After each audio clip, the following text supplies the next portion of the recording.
There was recently a bill passed in Hawaii, Senate Bill 2919, that empowered the counties to further restrict vacation rentals in apartment zone properties. And I'm not going to get into the legal mumbo jumbo about the legislation, but what I wanted to talk about today was the unintended consequences of restricting vacation rentals, particularly in Hawaii, because this is a problem nationwide. Different communities are dealing with it in different ways.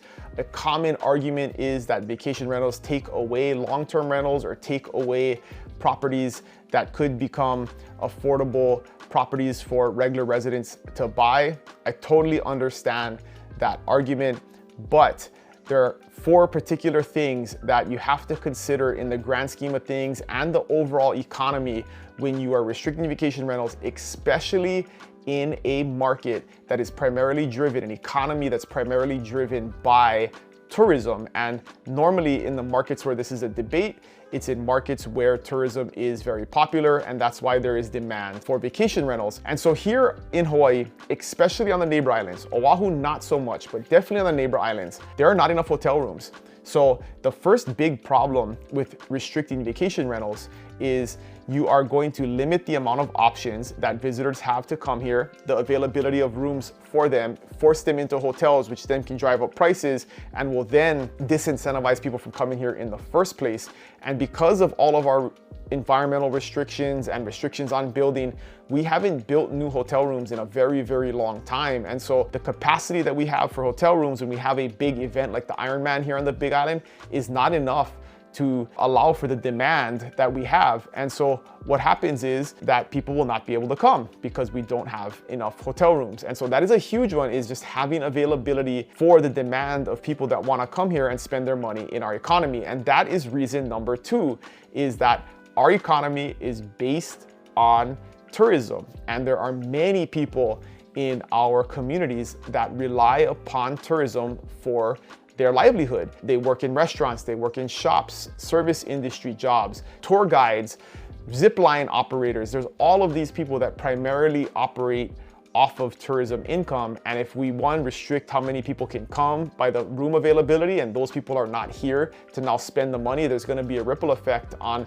many industries within our community, which are going to affect residents by either losing jobs, losing hours, businesses going out of business because they don't have enough people to spend money in their operations. So that's the second thing, is you really got to think about, do you want to limit and really hurt those segments of the economy which are so important to our community? So reason number three is that locals are investors too. This is something that is a common misconception, that is just evil mainland people or international people who buy up all the vacation rentals and rent them out. There's definitely mainland investors, absolutely, totally true. But there are tons of local investors. There's tons of young families like myself that over the time build up enough money to buy an investment property, put it into a rental pool, and generate income for our families. This is a very common thing. There are a lot of families that have maybe ohana on their property, or they have an upstairs downstairs situation, and they rent out half of their property to visitors to help supplement their income and sometimes pay their mortgage, because mortgages can be very high. And so when you restrict their ability to do that, you're gonna hurt the people that you're trying to help. There's plenty of local people that are here that use real estate investment as a way to build long-term wealth for their families, or just to supplement their income to make ends meet. And so it's not just gonna hurt outside mainland investors, this like mythic bad person that's out there who's turning all of our properties into vacation rentals.